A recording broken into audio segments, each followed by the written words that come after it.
What's up? So I wanted to make this video because I heard an awesome concept yesterday that inspired me to produce this little piece for you. So this is theoretical.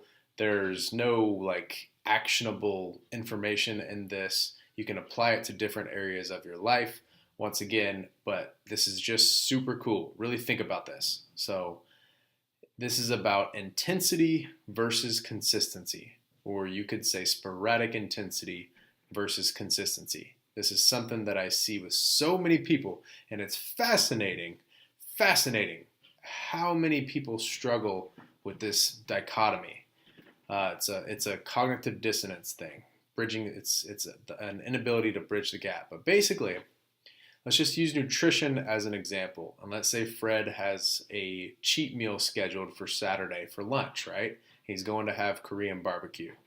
And what happens is, or in this case, what happened to Fred is he goes and shows up for the Korean barbecue, has a ball, eats a whole bunch of good food, but it's all right. It's all contained in this cheat meal. And you can argue the merits of whatever, but that was his plan, okay? And then after that, he continues with a cheat day. So he messes up, right?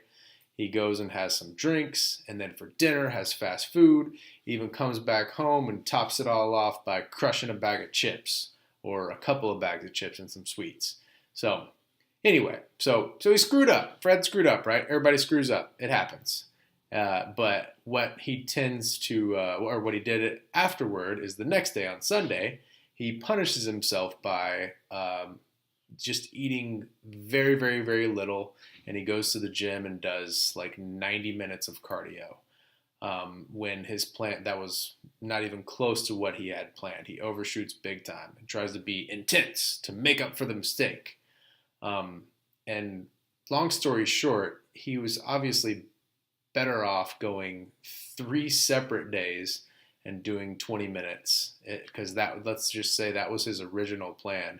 It would be better for him in the long run to just treat it like a normal day and not completely punish himself. But this is how people bouncing back and forth, being unable to be consistent, and then trying to make up for it by being sporadically intense. This is how people get burnt out. Because if you just do what you're supposed to do on a regular basis, that exhaustion, it's really a mental exhaustion. It's not always physical. It's the exhaustion of just not being able to get your shit straight and being able to get right. That's what it's really about. It's not about literal physical exhaustion and recovery. But you can apply this to anything. This could be like, if I'm trying to improve my sleeping patterns right now and get 8 hours consistently, not 6.5 one night and then make up for it by sleeping in on Sunday and getting 9.5 hours. I'm better off getting 7.5 hours every single day, right? So consistency wins out in the end. Intensity sometimes is like a mirage. It's not authentic. You're better off just doing what you're supposed to do consistently and not punishing yourself by trying to make up for it when you feel like it. That's it.